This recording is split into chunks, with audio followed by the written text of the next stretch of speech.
Hello everyone. सबसे पहले तो आप सभी को प्यार भरा नमस्कार। दोस्तों, आज हम बात करने वाले हैं पीएचडी के इंटरव्यू के बारे में।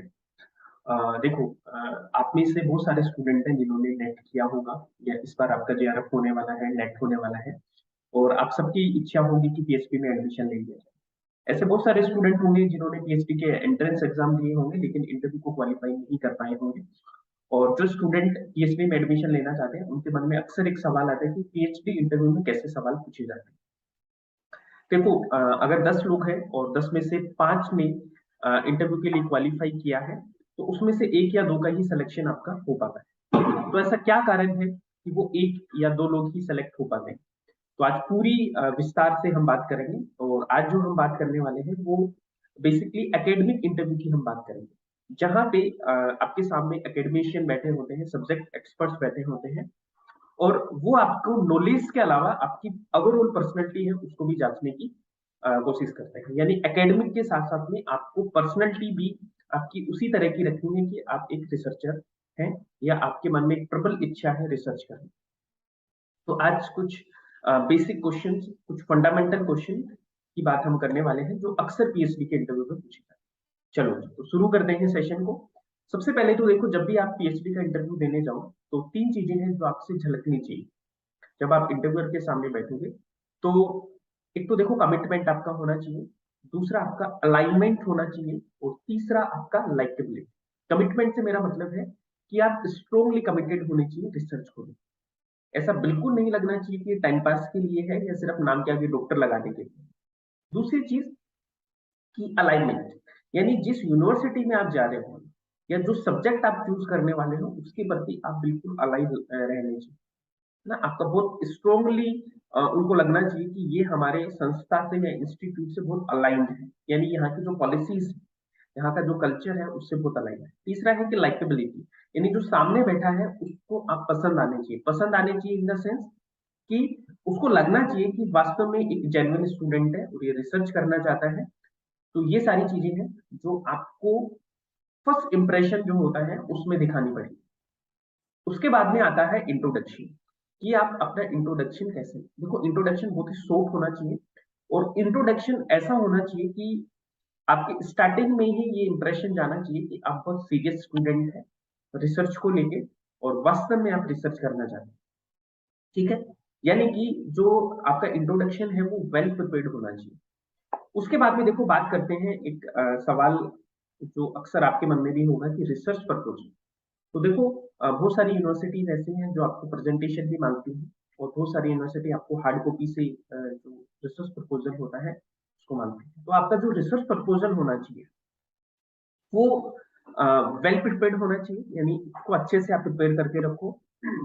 और जो रिसर्च टॉपिक है, जो अलाइनमेंट की मैं बात कर रहा था, कि जो रिसर्च टॉपिक है उससे आप बिल्कुल अलाइन होने चाहिए। ऐसा नहीं लगना चाहिए कि आपने रिसर्च प्रपोजल किसी और से बनवाया है। बेटर यही होता है कि अपना रिसर्च प्रपोजल है वो आप खुद बनाओ, हेल्प ले सकते हो लेकिन रिसर्च प्रपोजल आप खुद बनाओ क्योंकि वो वहां पे दिख जाती है चीज, अगर आपने कहीं से उठाया है या कॉपी की। ठीक है, दूसरी चीज, जो रिसर्च प्रपोजल आप बनाओगे उसमें रिसर्च गैप आपको पता होना चाहिए, यानी कि आपने कोई रिसर्च टॉपिक चुना है तो आपको पता होना चाहिए कि इस पे ऑलरेडी कितनी रिसर्च हो चुकी है ना, और क्या इसमें गैप है, क्योंकि ये क्वेश्चन आपसे आएगा।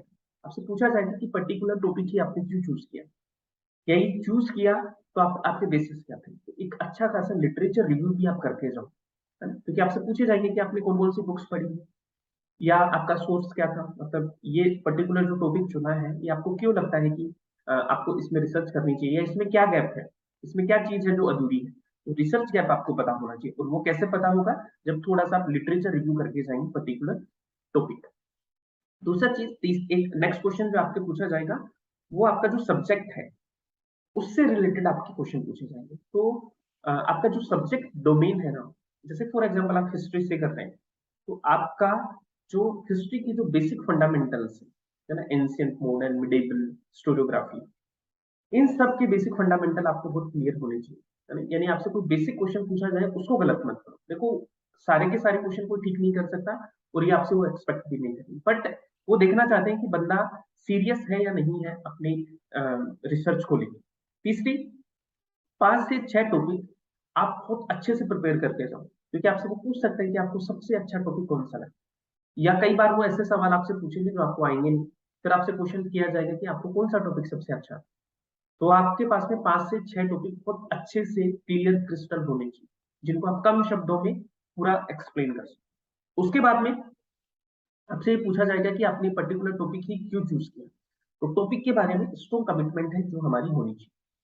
देन एक नेक्स्ट क्वेश्चन आपसे पूछा जाता है कि अ, आपने पर्टिकुलर यूनिवर्सिटी ही क्यों चूज की, या इस यूनिवर्सिटी का रेफरेंस कहाँ से मिला। तो उस क्वेश्चन का जवाब आपसे होना चाहिए कि मैंने गूगल किया, या मैंने किसी फ्रेंड से किया। उस यूनिवर्सिटी के बारे में थोड़ा बहुत आपको पता भी होना चाहिए। ऐसे ही हम नहीं जा सकते। थोड़ा सा रिसर्च आप कर लीजिएगा, जिस भी यूनिवर्सिटी में आप पीएचडी करने जा रहे हैं वहाँ पे इंटरव्यू आपका शेड्यूल है। एक देखो, क्रॉस क्वेश्चंस के लिए आपको तैयार रहना होगा, आपको वो नर्वस करने की कोशिश करेंगे, है ना। क्वेश्चंस की बॉम्बार्डिंग करेंगे, तो आपको बहुत ही धैर्यपूर्ण पेशेंस के साथ में उनका आंसर देना है। और कोई क्वेश्चन आपको नहीं आए तो सिंपली सॉरी आपको बोलना है। बिल्कुल झूठा मूठा आंसर नहीं देना है, यानी कि झूठ बोलोगे तो वो पकड़ ली जाएगी, क्योंकि बहुत सारे लोग आपके सामने बैठे हैं और वो बहुत एक्सपर्ट्स होते हैं। तो कोई क्वेश्चन नहीं है तो सिंपली सॉरी बोलो और आगे के क्वेश्चन पे मूव हो। तीसरी चीज, आर्गुमेंट नहीं करना है ना, पोलाइटली आपको आंसर देना है। तो ये कुछ बेसिक बातें हैं जो आपको एक इंटरव्यू में जाने से पहले ध्यान रखनी होती है, और आप इसी के अकॉर्डिंग अपने इंटरव्यू की तैयारी कर सकते हैं। डिटेल डिस्कशन के लिए हम आपके लिए एक वर्कशॉप है उसको ऑर्गेनाइज करेंगे, तो वहां पे हम इसको अच्छे से विस्तार से डिस्कस भी कर लेंगे। अभी मैंने बहुत शॉर्ट में आपको बताया है कि एक समरी टाइप आपको बताया कि इंटरव्यू में क्या क्या चीजें हैं जो आपको ध्यान रखनी। आई होप आपको ये सेशन है जो पसंद आया होगा। अगर आप ऐसे ही सेशन और चाहते हैं तो कमेंट करके मुझे जरूर बताइएगा, और आप टॉपिक भी लिख देना कि सर इस टॉपिक की आप वीडियो बना दो। और मेरा एक्सपीरियंस दोस्तों, as a PhD research scholar है, मैं अभी पीएचडी कर रहा हूँ, जेआरएफ क्वालिफाइड हूँ। तो मैं आपको इस फील्ड में बेहतर आपको गाइड कर सकता हूँ। तो जो भी आपको डाउट हो तो आप मुझे बता सकते हैं। So guys, thank you so much. मिलते हैं नेक्स्ट सेशन में, तब तक के लिए कीप स्माइलिंग एंड कीप